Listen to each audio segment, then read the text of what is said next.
you four for shooting a different turkey, sportsman's though. clubs. Good job. And I have not gotten a lot of I added to my sportsmen turkey pushing total. back on the $1. Yeah, no. Most I of the didn't. people I I didn't know go. are I more than didn't happy go all to once. take I sat there a sweating number and of shaking those. though We the know day those what 3 pounds were in my the bag. impact I was of like, those oh, are going to be.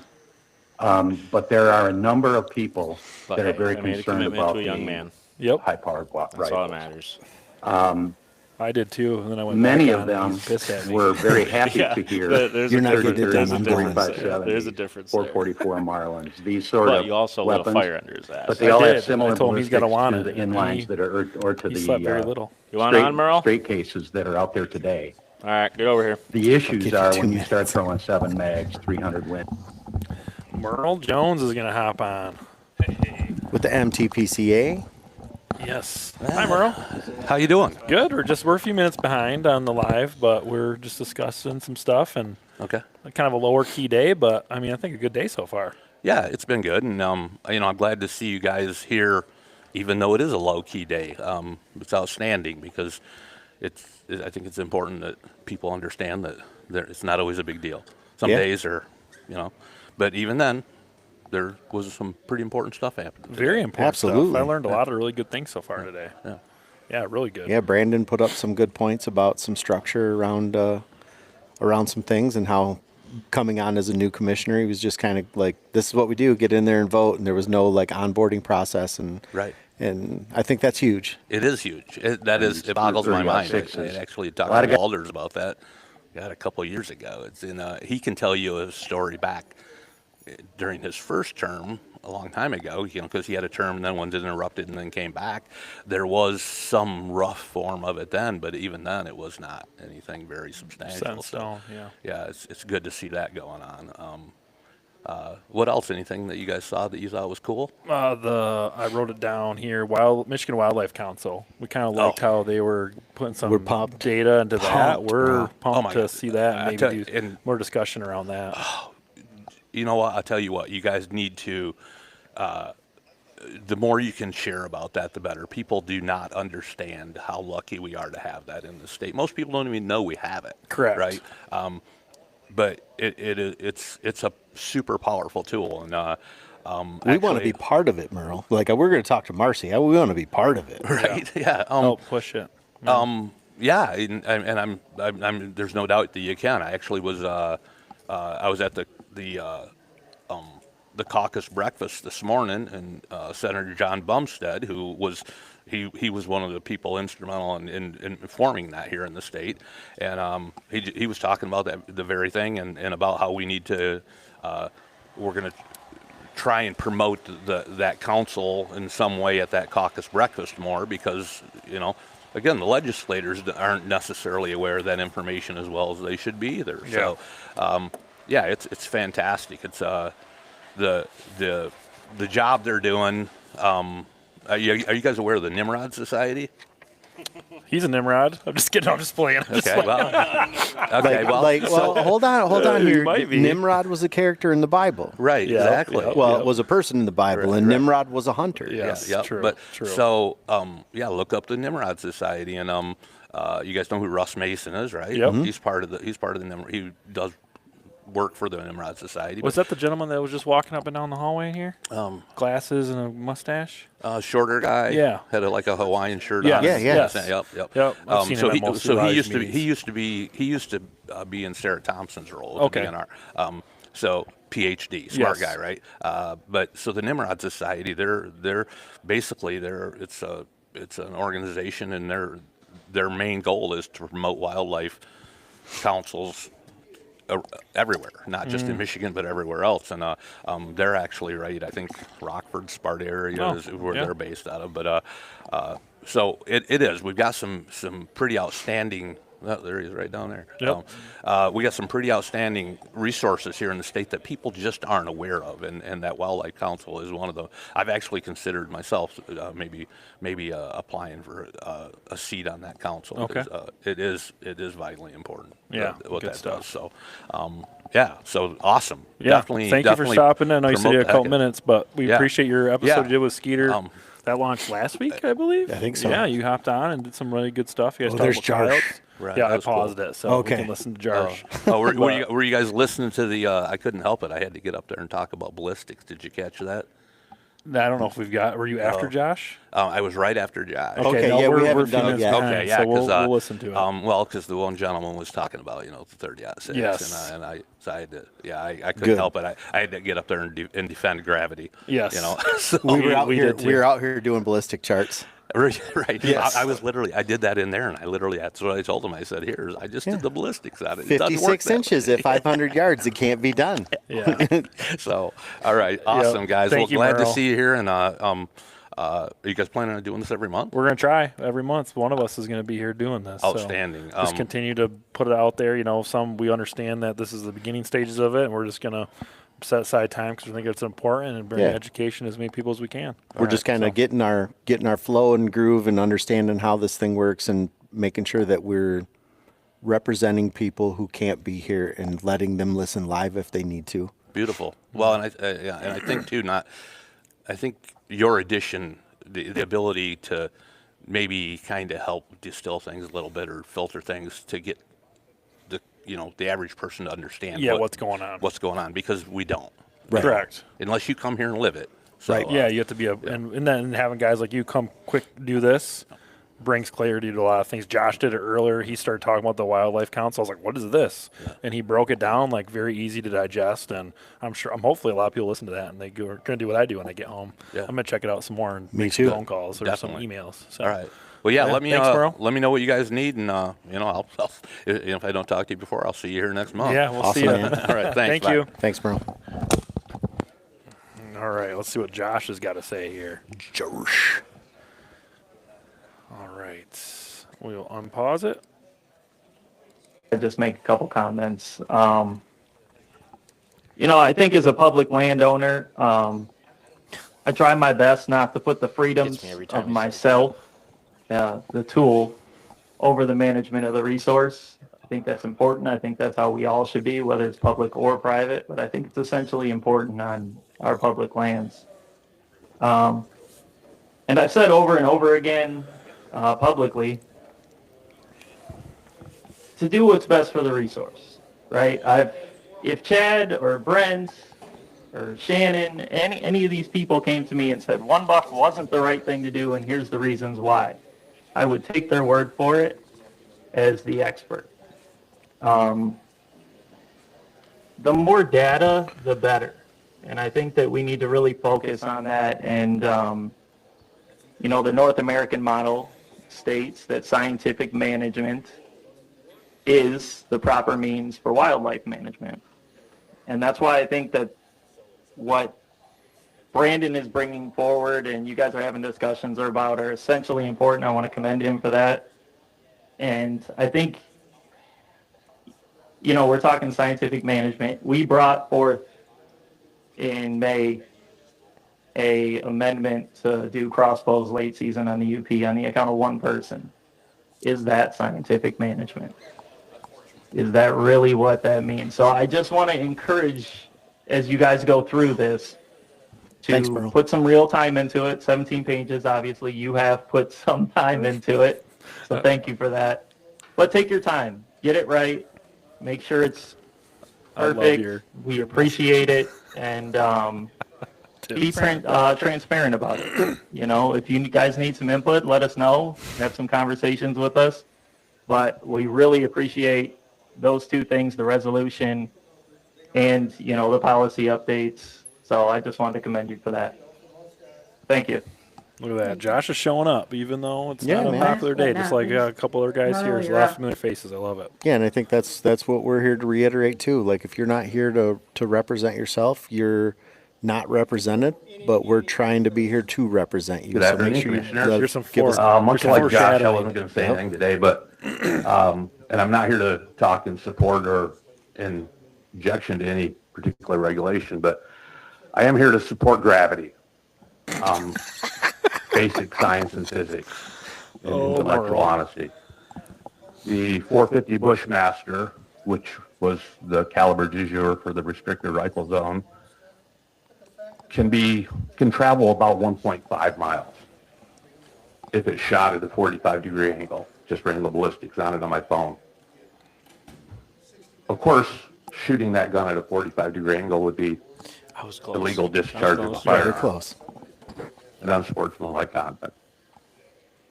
A 50 caliber BMG, which is about one of the largest rifles you can buy, would be absolutely ridiculous to hunt deer with, but for the purpose of this explanation, the most powerful long-range rifle you can buy, if it's sighted in at 200 or 300 yards, either way I run the calculation, it doesn't matter.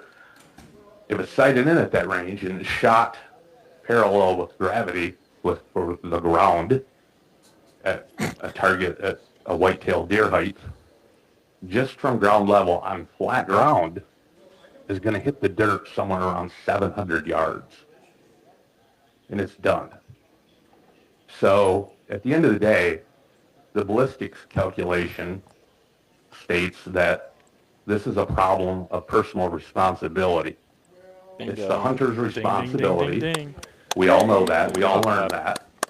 And anything outside of that responsibility is illegal because you've not fulfilled your legal charge. There are laws in this state that apply to that. And that is what should dictate that, the answer to that solution. Again, I'm not here to argue it. That's already been settled. But the point of the matter is we have to make those decisions based upon actual real science. That's the simple version of it. If anybody wants anything more detailed, I'll be glad to provide it. Thank you. Yeah, you can hop out here for a little bit. Jump on.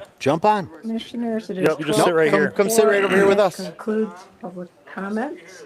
So that was public comment is done. Murrow's last one. That's a prerequisite. Everybody's okay, we'll move right into So we are a little have behind any what was going on in there, action but items other than we can pause. We can quiet this down. That was the last public comment. All right.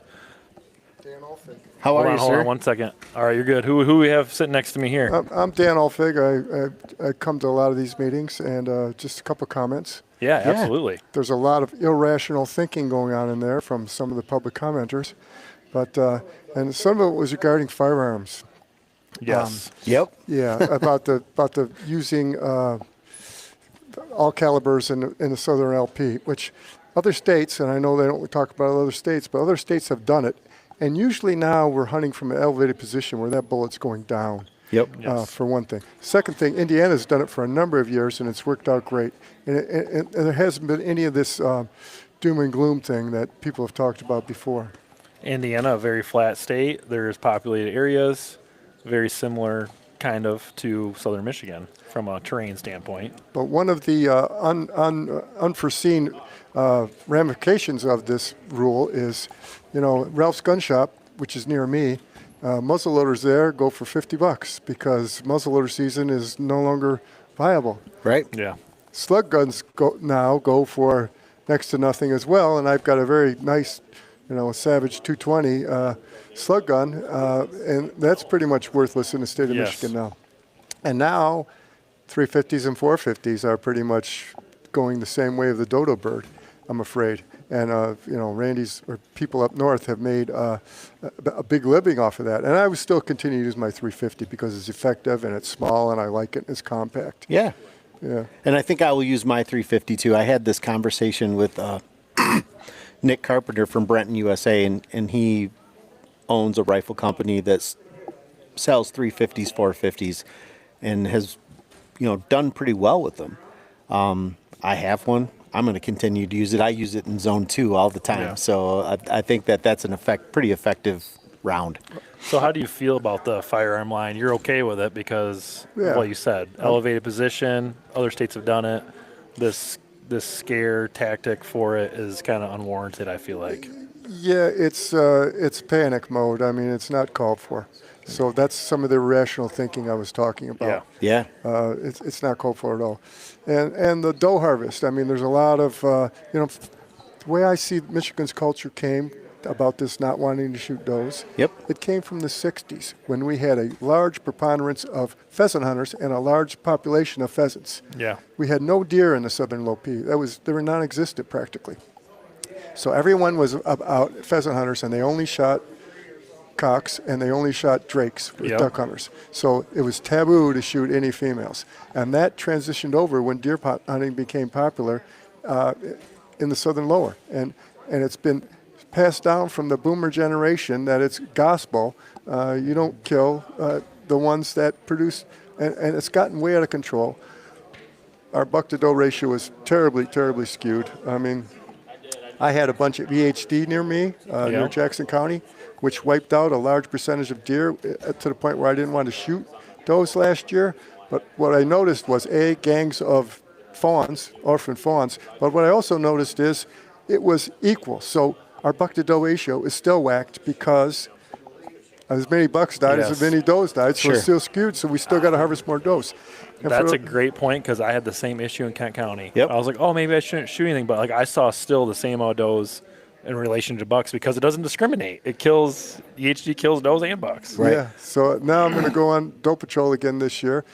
For the last few years on my property, we've killed 15 does every year, and I'm also, by the way, on the board of directors of Michigan Sportsman Against Hunter, which is an interesting segue. Awesome. That's a great. You have my card. We need to do a full podcast. Yes, we do. Yes. We need to do a full, long form sit down. Yes. I'd like to do that, and it's just a great cause, and most people don't know about it, man. I mean, it's a win-win. We have an overabundance of free-range organic protein in Michigan, and we have an overabundance of people that need free-range organic protein. And what a great look for sportsmen. It's a win-win that we provide this free-range organic protein to people of need. So I took advantage of it last year. It was great. Drop your deer off, and you're feeding people in the area that need. All done. Yep. Easy peasy. Also, in the National Deer Association, which free membership, by the way, which I also belong to, and is a great organization with a lot of great research. But some of the research they did said that older does have a higher propensity of female fawns. So they're producing more does than they are bucks. So take those old nannies out of there. Yeah. And there's nothing more challenging in the woods. The highest challenge in the woods is killing a mature doe, especially when the pressure's on. Yes. She is the most wary. She will bust you in a heartbeat. Conversely, the dumbest deer in the woods is a 1.5-year-old buck, which I get.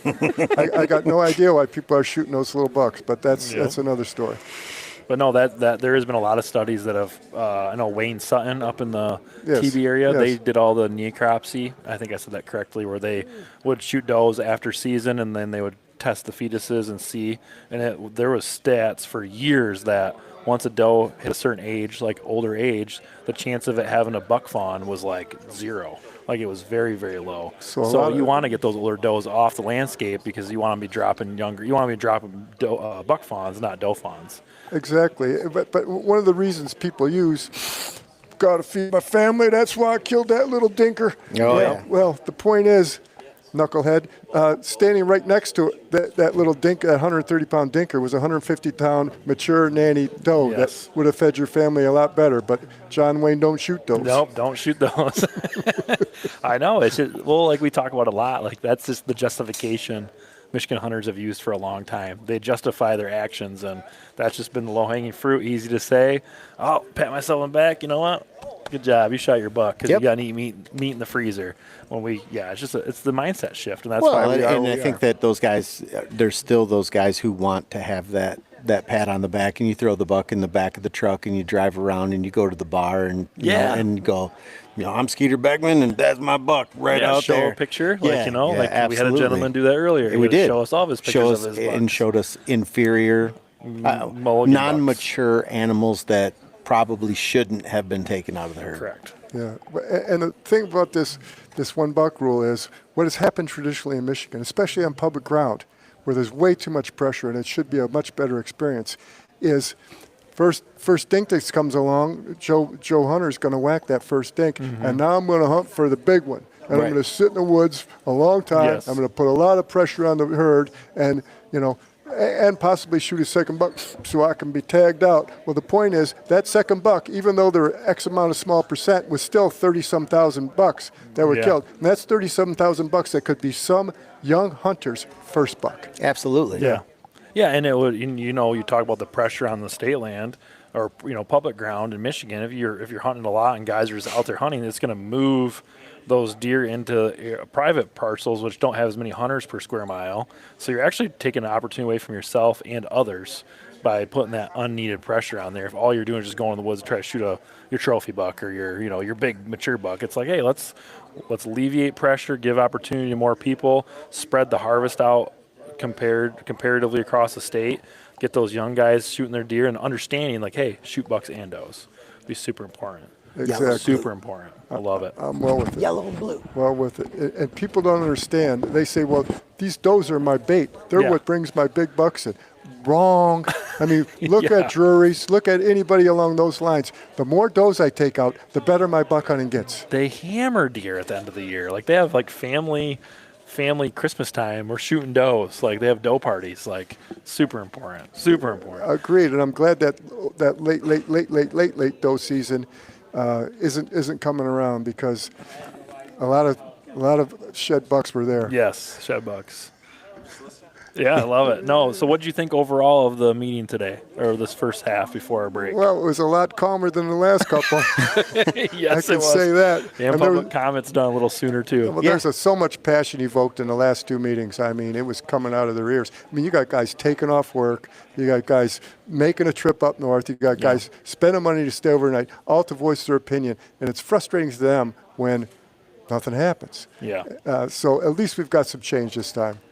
Well, and I think, we've talked about it a couple of times. If people aren't here, even on meetings like today, which is one of the smaller meetings, their voice isn't being heard or not being represented if they're not here. So we want to represent them, and I know like some of our commissioners want to represent them, and we appreciate you getting up and doing a public comment. We really do. Yeah, everyone. And everybody who did one from one end of the spectrum to the other. The whole thing needs to be heard and vetted out, and based on science, hopefully our commissioners make decisions that are best for our population of animals. I thought the meeting today was really good because They logged off. We lost logged them. off. Oh man, we got some Christian music going Yes, now. we do. What this is all about. We're good. When can I go? Yeah, you're good. you're good. Absolutely. Thank you so so much. Good talking to you. Yeah, nice to see you. We'll do Appreciate it. one in the future with you. Anytime. I'll be at these meetings all the time. Perfect. Thank you. All right. So is this break or is it done for the day? Oh, Done we're for the day. completely So, done. so if you wanna continue the podcast and the live, you're gonna have to go to the NRC meeting of what's posted, and Thank because you. you were on the live and the live ended. Hey, we'll see you then. Yep. Thank you very much. No, we're still live streaming on. We are live streaming, but we're going to have to go share the screen of the actual NRC meeting if you want to, because now it's on replay. It's not live anymore. It's not They live stopped anymore. their live broadcast, All which stopped our screen share. That's why we had "Goodness of God" playing. Not sure what that was. It's kind of an interesting worship thing that we were playing there for a minute. Yeah. All right. Well, I think that can concludes. Rochelle, you want to come hop on? All right. Come holler at us. Come holler at us. I think we got some good things lined up, some things coming. We've got the attorneys for animals who are going to do a podcast hopefully with us. Mr. Mike Thorman, that gentleman that was just on just now. Yeah. I really would like to talk to him about the Sportsman Against Hunger. Yes, that's what I used last year. It was great. Absolutely need to talk to him. All right. We have Rochelle hopping on. Hi, guys. Hello. How's it going? Nice to see you again. Nice to see you. Thank you for being here once again and talking and using your voice. What do you think about today's meeting? Oh, it was nice, short, sweet, and simple. Yeah. Shoot, we're out before lunchtime. This is kind of like the first few meetings I went to back in the day. Like I get back in the day, it's been about 2 years ago, a year and a half ago. I think my first meeting was done about this time. Yeah. So it was like kind of back to normal. Mhm. Still a lot of hunters that got up and spoke. Mhm. Those first couple meetings I went to was primarily anti-hunters talking. So it's still nice to see that we have some people representing, our way of doing things, which is great. Yeah, I kind of said the same thing to my husband Elliot. I was like, I know it's going to be a slow meeting. I know it's going to be kind of a little more casual, but it's still worth showing up. And if you have something to say, it's still worth getting up there and saying something. Because you got to kind of stay involved, or else you're 2 steps behind by the time something actually gets proposed. Yeah, and I think it's good to like what when I first started talking with Josh Arbogast, it was like, hey, we don't need everyone at every single meeting. We just need people there throughout the year. Yep. And I think that's really something we got to talk about more is like, okay, hey, we don't need 100 guys here, but if we could have 5 guys at every one and new faces and like show them that all those commissioners and everyone here understands that if we're most of us got to take time off work to do this. Absolutely. Like that's not lost on anyone. So they're not expecting to see 250 people every single meeting, but it's good to know that we can have a group of people consistently come in here and, talking for 3 minutes and just kind of being as real as they can with, what's going on.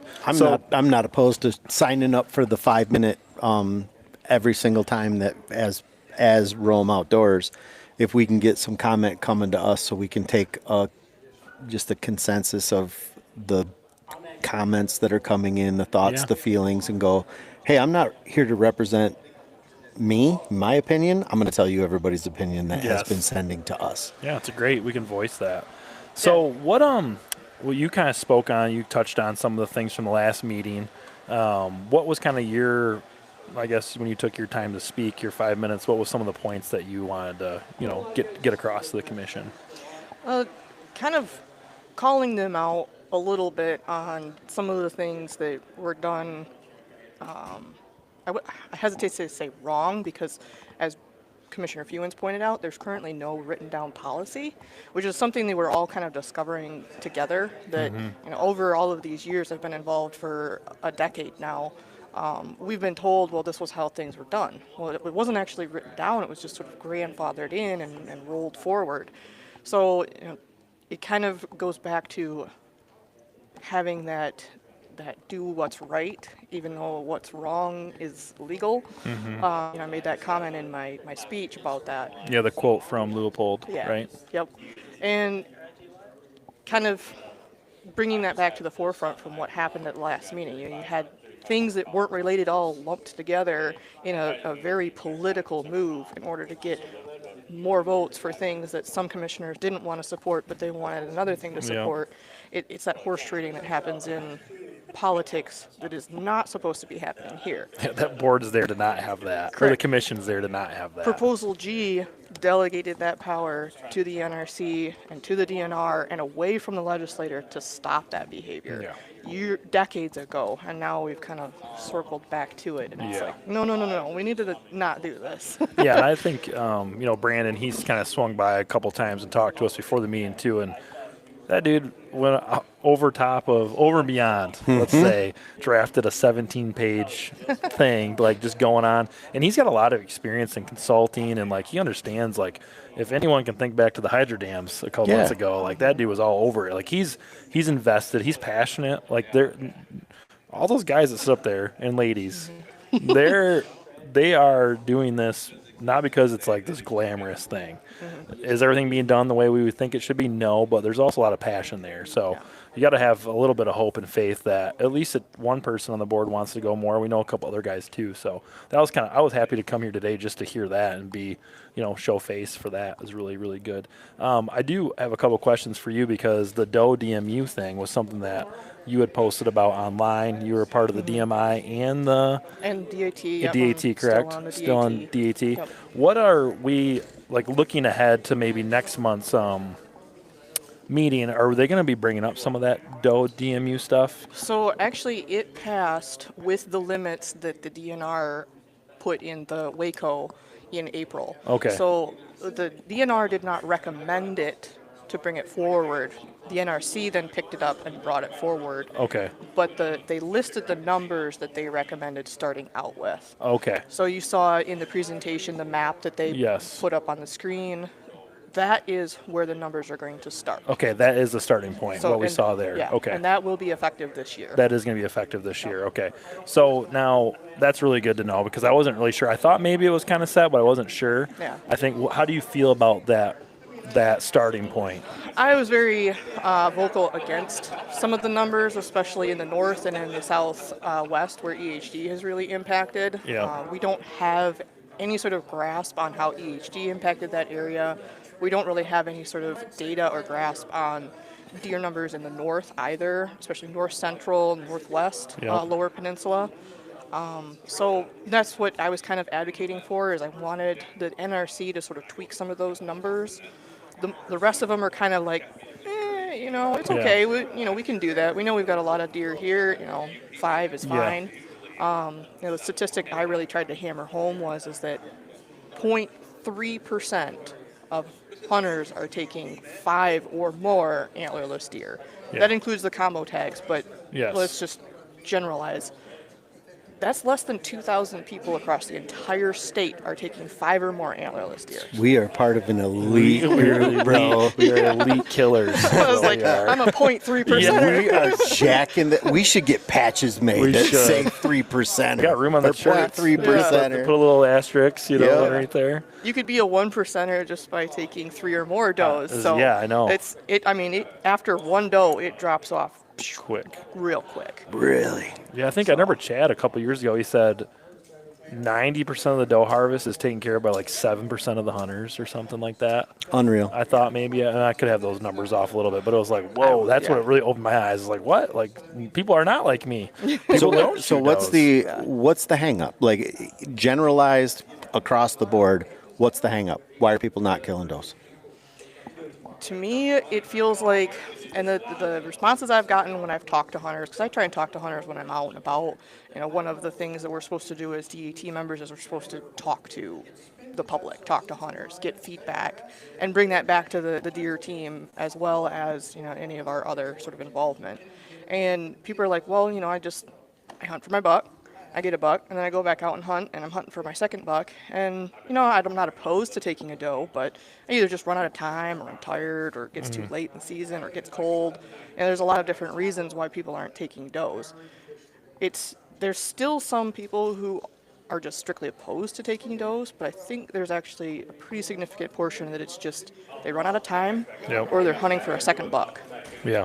Which was why I supported the OBR change, because that removed that element completely. It's like, all right, you get one buck. You can either take your doe early if you want 2 deer, or you can take your doe later, but you only get one buck. Yep. So your second deer has to be a doe. And statistically, we know that second buck's not being taken. So you're out there in the woods pursuing an animal and passing on the does, which we're hoping that you would take. So, yeah, it seems... Yeah, it's not all about how many people actually take that second buck. It's how many people spend their time hunting that second buck.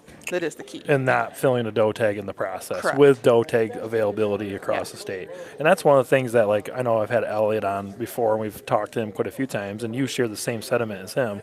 We have devalued the doe so much that I think that's why, like, guys just think it's just a doe. And, like, that's kind of some of the pushback that you guys have had with the crop damage tags, and like you guys have participated in doing that for years, and I've seen it firsthand how farmers are interacting with what they think about. It's like they're treating them like rats, and that's not a good way to manage your resources. Because I think that was one of the first questions I asked Ellie. I was like, do we need to manage the does in the state with more crop damage tags? He's like, that is not a good way to do it. And I was like, whoa, tell me why. Yeah. And can you maybe share in a couple of those reasons why you don't like that form of management? The more I get involved with managing deer using crop damage permits, the less I actually like it, because they're free.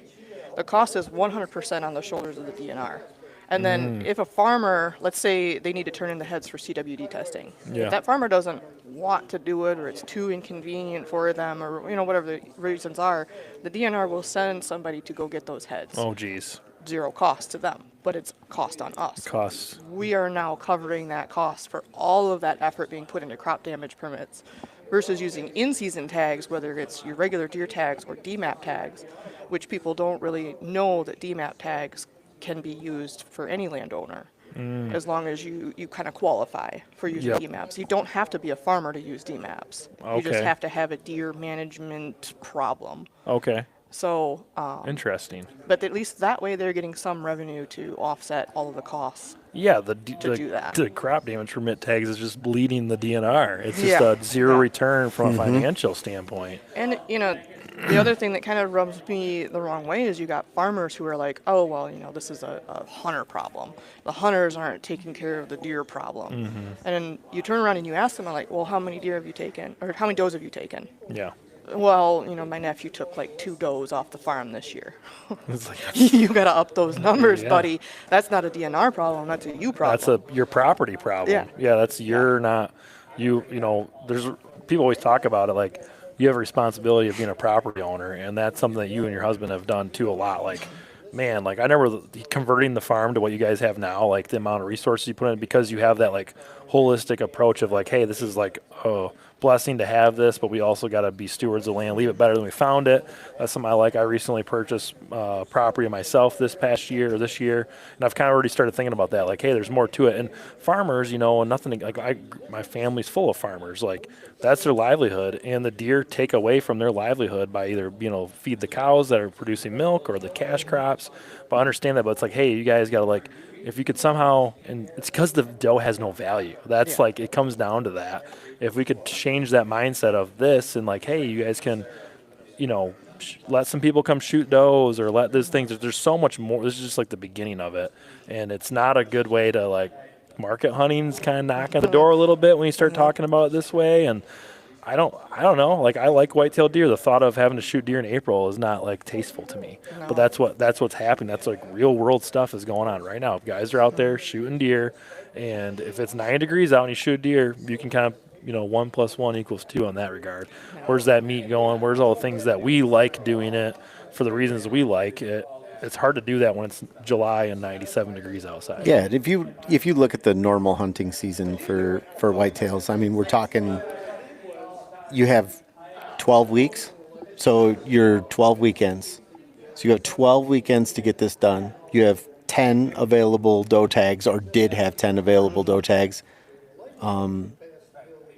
2 of those weekends are going to get rained out.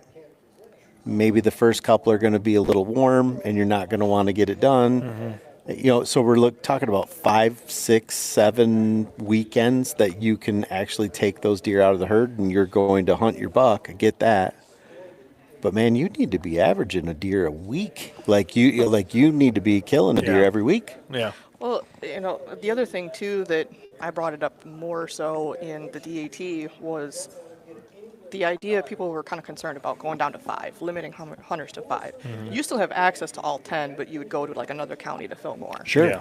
But one of the other things I keyed in on is that you can still take 10 off your property. It involves you getting another hunter involved. So we're worried about hunter recruitment, bringing in the next generation. Now it's not all on your shoulders or on my shoulders to take all 10. I can get my spouse involved. I could get a child involved, a niece, nephew, uncle, a friend, bring them out. You're generating this hunting community that we all feel we've lost. We've lost that deer camp feel. Well, now let's make it a doe camp. Bring more people out, get everybody involved, make it fun. Again, bringing value back to the doe. And we can do that by kind of involving everybody in the process. And I think that will be something that will come from this. You're lowering the limit, but now you're getting more people involved. And creating that little bit of that driving force, like, hey, we don't have all January now to do it. We don't have all gun season. Gun season shrunk a little bit in that December, for bucks. Because like, hey, if you're sitting there in December, like, I've had a pretty slow year. You only got 3 days then to shoot a buck with a gun. If you want to go put meat in the freezer, then there's your opportunity to do it before Christmas or whatever. So I do like some of the changes they implemented. Well, and that 1 week of week and a half that used to be the January hunt is now in December. Yes. So, the concern with button bucks and shed bucks kind of is a little less because now you've got that extra week earlier in December. Yes. Where you can go out and shoot does. And which can be huge. Like, I mean, that's why guys who love shed hunt, it's like, it's on because the majority of the bucks dropped their antlers at a certain time. Yep. So I do like that. Yeah, so it's good. Now, kind of pivoting here a little bit, still on the same topic of doe harvest and those kind of things. Today at this meeting, they talked about the Earn a Bucks pilot program, and there were some things that we discussed while that was going on. Like, I think Chad was talking about 5 counties. Mm-hmm. I feel like that's a lot. I do as well. One of the commissioners didn't think it was as much, but like that seems like a good, especially if there's some of the counties I'm thinking of, which if we kind of discussed about the CWD areas back in the day where they did like the APR and those, like those are high deer numbers, and I actually live in one of those counties of Kent County. There's a lot of deer in Kent County, so I feel like that's a really big area for them to like run a pilot program. Yeah. Like, so what are your thoughts on what we're going to probably hear for next month's meeting about that earn a buck thing. My thoughts are is the bigger it's going to be, the harder it's going to be to manage, the harder it's going to be to detect non-compliance, and especially if they're leaning in the direction of anything technology-based, which is easy to manipulate in today's day and age. I mean, you got AI, you've got all kinds of other ways to sort of manipulate technology.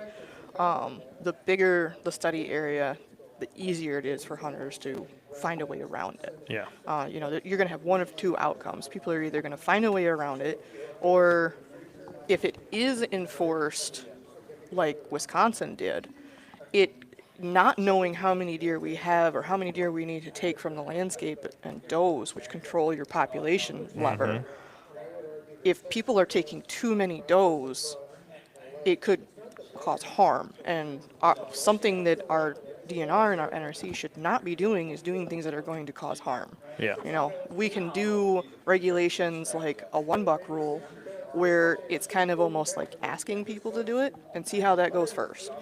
Earn a buck is like, here's this barrier you have to get by. It's not a carrot on a stick, it's a barrier. Yeah. And people are either going to try and go around that, or it could cause problems in and of itself. So I'm not a fan of the earn a buck. Yeah. The smaller the trial area, the better, because if there are problems, it can be It's going to take a lot longer to rebound if it's a bad problem compared to like, it seems like there's like a slow, gradual, like I think 1 buck seems like it's like a kind of an organic way of making change. When you throw earn a buck, it's like it could all of a sudden just go poof. And then if baseline's here and we rocket past baseline, it's going to take a whole lot longer to get back to baseline, if ever again. You know, I think that's kind of the earn a buck thing. And even with the crop damage permits and stuff, you know, we've been hitting deer pretty hard in like a couple mile square on crop damage permits. And this year we're actually kind of struggling to see deer.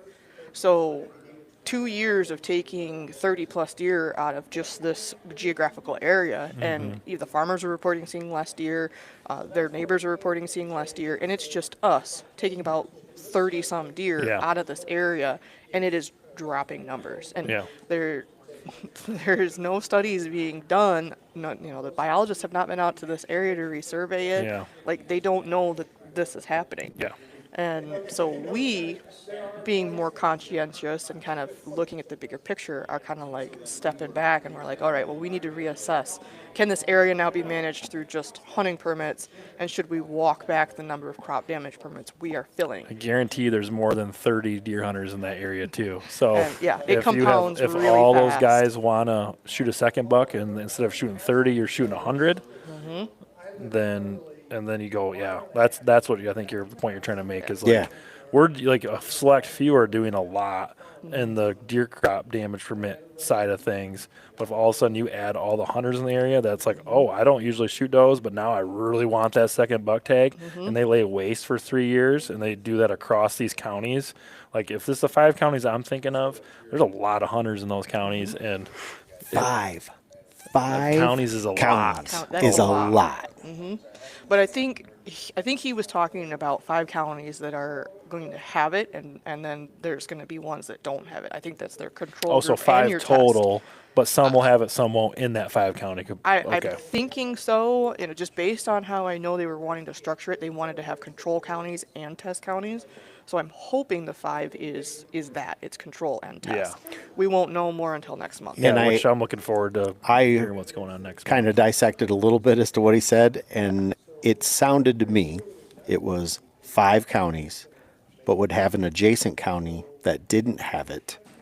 So there'll be 5 that do and 5 that don't that are next to each other. You're thinking that, so there'd be 10 like, total? Yeah, That's what we were not worried that the about. control, not that the test counties need to be touching each other, but the control needed to touch it. Gotcha. So wherever those are, I so know, now, that could be. so now you multiply that problem by a lot, because if you've got people like yourself who's managing their property the way that they are, good for you to be able to step back and go, okay, now we're seeing something, even though there's not a study or a survey done, you're actually physically on the landscape, so you can see the things that are happening. You got guys like us who are in the 0.3 percenters. We convert one person a year to be in the 0.3%. Yeah. So if you get everybody to do that, now you can multiply that problem and we could be in trouble. We could wipe out a county. Well, Yeah. I mean, you Yeah. think. Oh, yeah. You think about it. It only takes 4 hunters to equal 20 tags or 20 does taken Right. out of an area, and most hunting properties are hunted by families. They're deer, hunting properties where they're at least, husband, wife, and kids. You've got 4 hunters. Boom, just like that. And Yeah. if they all take 5, well, now you've taken 20 out of like an 80-acre parcel. Right. You can literally depopulate a single property by expecting that kind of harvest. Yeah, that's we're not looking for that. We're Yeah, looking it happens for, fast. It does. We're trying to just alleviate it organically and then like sustained. So Yes. if Ernebuck is like your answer for like year 1, 2, 3, it works great. We pull Ernebuck off and then those doe numbers shoot right back up. Like what do you like this pendulum thing? Like what a nightmare that is and it costs where if you could just slowly have the change happen. I mean look and people say, oh, change doesn't happen that way. Do fast forward or look back 10 years ago to the kind of bucks that were being shot and the kind of hunting we had in Michigan to where we're at now. Ooh, there's been a lot of change. Yeah. For the better. Yeah. For the better. Like I think we have done better as hunters. I always say like we are the best resource from talking with each other and getting on the same page and doing these things from a management standpoint. It's like it can happen. It just doesn't happen overnight. And Ernebuck just sounds good because it's like, oh, quick. Yep. And I don't get to lose my buck tag. Like, let's do it 'cause I shoot those already. So yeah, it's just like a hunter mindset and all that stuff is interesting. So next month's meeting is going to be a good meeting to attend, I think, and we'll definitely talk about a couple things. Anything else that you want to touch on before we wrap this up? The whole idea of doing things that are long-term sustainable, that's something I've kind of advocated for. I want something that's going to work for the next 30 years, not the next 3 years. Yeah. Because something like earn a buck can happen rapidly. If it's done right, it can happen rapidly, and then you're pulling it back off again. Yeah. Well, shouldn't we be trying to figure out something where we don't have to keep making these changes over and over and over again? Yeah. And if it's done wrong, like in the case with Virginia, they've had it for like 20 years, and they still can't manage their deer population because it's failing. Yeah. That is proof that it is failing in Virginia. Yeah. So we don't want that outcome either. So, something long-term, sustainable, gradual, give the resource time, give the hunters time, give everything time to adapt. Yep. Yeah, I agree. Well, we'll get it all figured out. We'll be really close to like, hey, we're doing good. Then CWD will pop back up. So, Yep. Who knows what can That's happen? it. But no, thank you so much for all the stuff you've done and the awareness you've brought to a lot of things on social media and talking. And we definitely look forward to having more conversations, especially when it comes down to doe management. I think a lot of people don't understand this was birthed. One buck came out of the need to harvest more does and have our harvest rates be more balanced, and that was a driving force behind all of it, not just what the deer have on their heads. Yeah, Right. Not box. Yeah, the ladies control the narrative is what we got to talk in the deer world. I mean, literally, that's how you said it earlier. That is how you control populations through the does and the harvest. So Yep. Yeah. huge. But thank you so much. One buck Yeah, is kind what of else you like the balance. You're achieving the biological balance through the one buck. Yes. And then your gas and brake pedal are the additional doe tags, Yeah. which I think I said it in one of my speeches before that that is how you control. Are you reducing population? Or are you growing population? But your one buck, one doe sort of combination just creates balance in the deer herd. Love it. What do you think? What do you think, Skeeter? I know you already like shooting does, but sign me up. I love shooting does. If somebody comes up with like a deer camp Molly Flopper and wants to have like the doe's longest tail contest, I'm in. You're in. Like I will chip in $20 to be put in the pool for the longest doe tail. We The got some spread stuff from nose to the forehead, those big nanny does. Yep. Old Josh standing over there. We've been talking about doing some doe stuff for this fall. I love it. West Side needs something. The West Side needs Lodo video. Yes. I'm rocking my Doe Patrol shirt. There you today. go. I love it. Freezer Queens. Yep. Freezer Queens, love it. I've actually only ever shot one buck in my life. The rest Does have been he- does. Oh, really? Yeah. Nice. Yeah. You're doing Lord's Yeah, work. yeah. Doing Lord's I work. appreciate it. I appreciate Does it. he want to hop on before we close it up, or Joshy Poo? You want to wrap it up? Give you 5 minutes. Thank you Rachel. so much. Oh yeah, he can. I've heard it many times. All right. I've been wanting to get her on podcast for a while, and finally got your voice on the podcast. I love it. Thank you. All right, Tell 5 minutes, Elliot hit we the said timer. hi. Yeah, 5 minutes Kick ish. me out. We don't have to. Tony There's wants to go Brooke. fishing, I think. So He's trying to run. You want to be on the You're on podcast lunch? today? I don't know. anything you DNR want. stuff. I could say some things, but I'll just. We'll do a long format. Look, don't we look professional? Really? Extra food? Oh. Oh. Okay. Yeah. Yeah. You Yeah. like Once food? they come out, we'll go in there and smash it. Yeah. Yeah, let us know. We'll go in there. All right, Josh, you're back. Thank you for another day. I liked your little 3-minute conversation you had there at the end. Man, I don't even think I Threw made it it in. 2 minutes. I was just straight to the Straight point. to the point. Nothing wrong Yeah. with I'm here. Just, you know what I'm about? that. Yep. You know, I had nothing to say until, I think what Brandon was saying. Yeah. I really support that. And then it's just the same thing I've been saying over and over again. I'm sure it was the same guy that was out here yelling at Yes, you it guys was. earlier. All right, to get up there and just make those comments, I just really want to see everything based on scientific management. Yep. I appreciate you saying that. And I just think that that's the way to move things forward. It's the way things always should have been. Yep. They weren't. So that's what we're we moving want. for. Yeah, and What, it's the right thing to do, right? That's what the resource. It's the resource. It's the whitetail. It's not us individually. And it's the same thing I said. Like if Chad would say, nope, that's wrong. If Brent would say, nope, that's wrong. Okay, well, what's right? Give me an explanation so I know. And then that's we what I do want. our research Yeah. also, right? Like if Yeah. they bring something up, it's not like we just are just like following them off a bridge or anything like that. But we do. Like I know every time I've heard anyone in the DNR biologist, you always like, okay, let's do a little research and see what other people are doing. And Yeah. you do that, but like, yeah, exactly. Like if they're like, no, $1 detrimental to this. Well, all right, is it APR then? Is it what? Let's get behind something that can make a positive impact. Yeah, and I was just having a conversation with Russ about the CWD stuff. Like, Yeah. what do you think about? So because he is a believer that older age class deer definitely are more apt to get sick, which they're more apt to get sick with anything, Yeah. right? But I'm just trying to learn. Yeah, trying to learn, educate. What are one of the things I do want to ask to kind of lead up to next month's meeting? Is there anything we've obviously the Earn a Buck proposal? We're looking forward to that.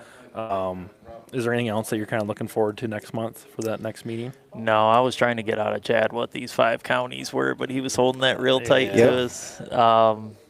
He did say that they're trying to find the most comparable counties Yeah. that they can between percentage of public land versus private, Yep. hunter density, deer density, all these different factors. They're trying to get close, ag versus timber, trying to get Yeah. as close as they can and be as accurate as they possibly could. So it's good to hear that they're doing the right thing. He did say the commission can look at those 5 counties and say, no, we're going somewhere else. Correct. He They said do have just the like Greg. opportunity So, to do that, yeah. So what you got out of the conversation that you had with them, like it is 5 that they're selecting and basically 5 sister counties that will be the control, right? Correct. So 5 tests, Yep. 5 controls. Which that's a lot of counties. That's So a lot. We yeah. keep saying that, man. Why And- more than 3? And he said that, I think he said 5. He said they eliminated 5 right off the rip because they already had work going on there. Oh, okay. And he said, all it's going to take is a EHD hit in one of those counties next year, and it's going to Change totally everything. mess up the data. Yep. Yeah. Which it just makes things tough. I think starting this year, we're already going to have messed up data because you're already looking at last year with 2 buck tags. Like, we know what's going to happen. It's going to be a bloodbath this Yes. year. Yep. Like, Guys let's are be gonna- honest. You seen it? These guys are coming in here. Oh, I got to get my call buck. Gotta get my call, my mulligan buck shot. Yeah, you call it a call buck. I call it a mulligan Yep. buck. Yep. Right? Yeah, there's a difference. Well, I think that's kind of like the point I came from today is like next month, the thing we're going to kind of talk about is like this Earn a Buck proposal. They're not going to implement it though. They won't implement it until August or September.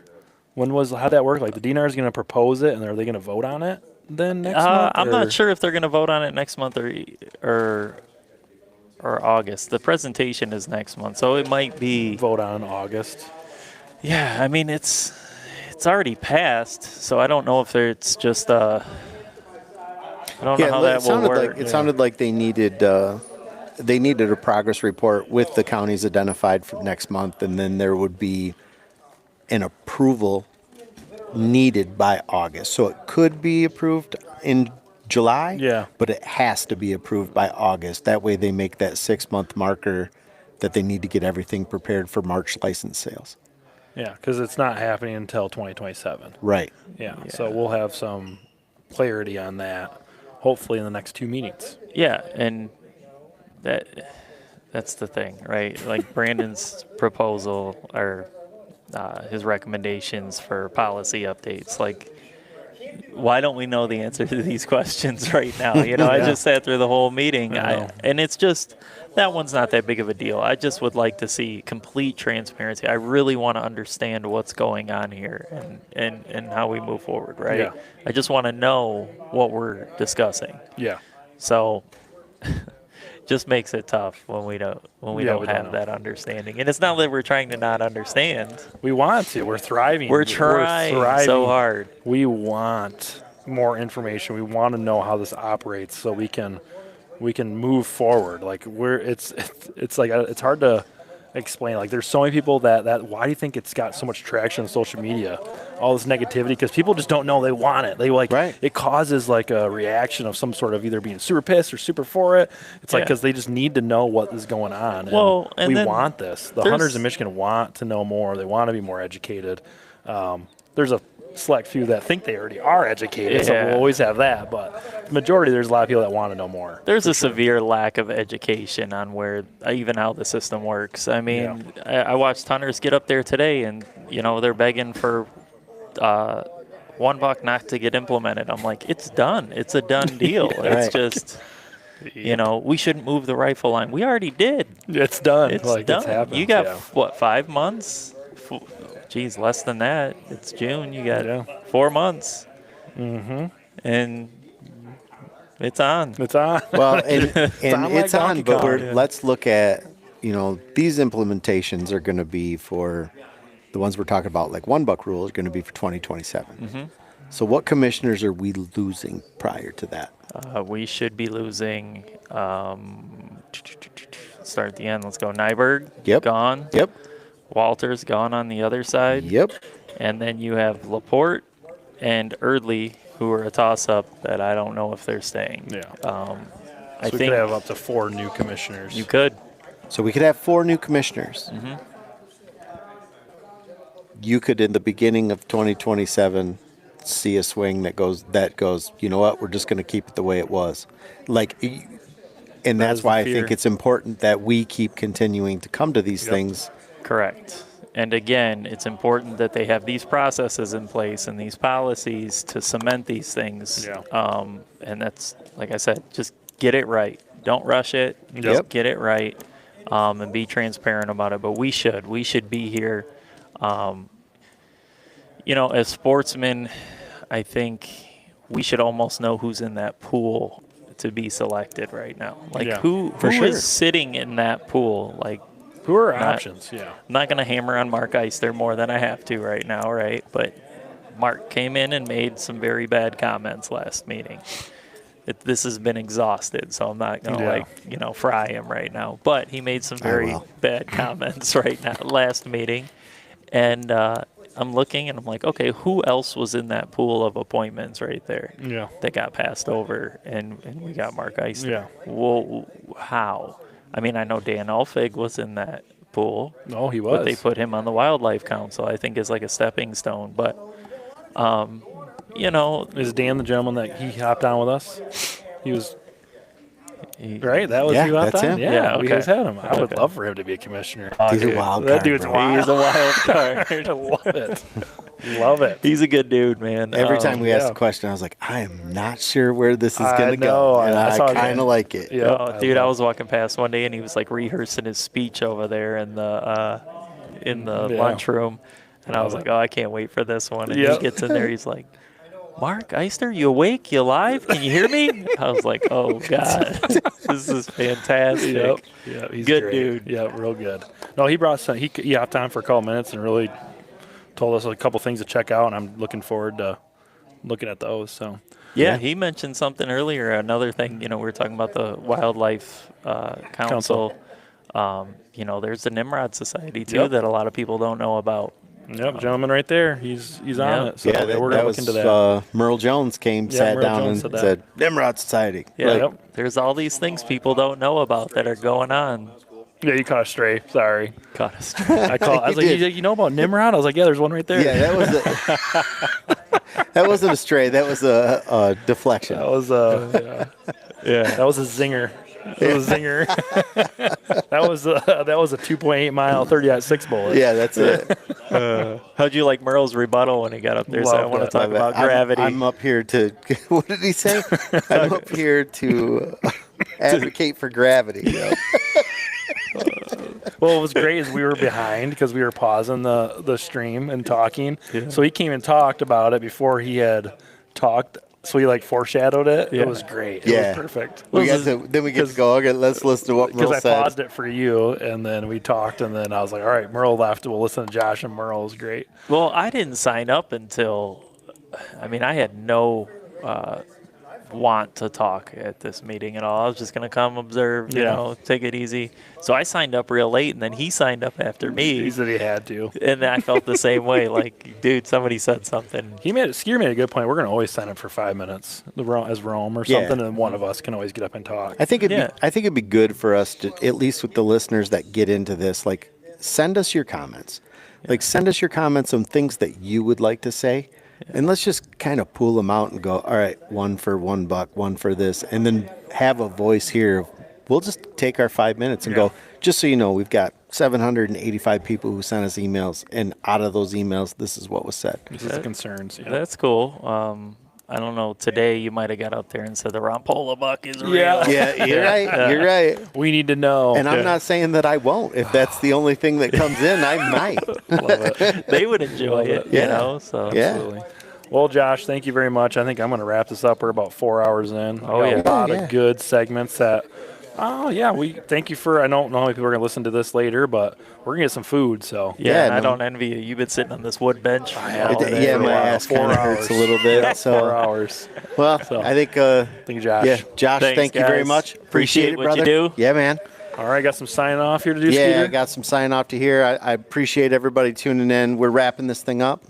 Thank you for joining us on the Rome Podcast Live here at the Michigan NRC meeting in Lansing, Michigan. So special thanks to everybody that showed up. 2O Gear, Blocker Outdoors, Whitewater Fishing, Rusty Arrow, or Trusty Arrow. I said Rusty. Brenton USA, Rome Syndicate, Vitalize Seed, the Ina Store, Deer Hunter Synthetics, Wildlife Legends Taxidermy, Find It Fred, and Max Rustic Sport Shop. Thank you all. Yellowstone AI. And cameras. Yellowstone AI. We can't do it without you. We appreciate it. And Nate here and Skeeter, we're out of here. We're out of here.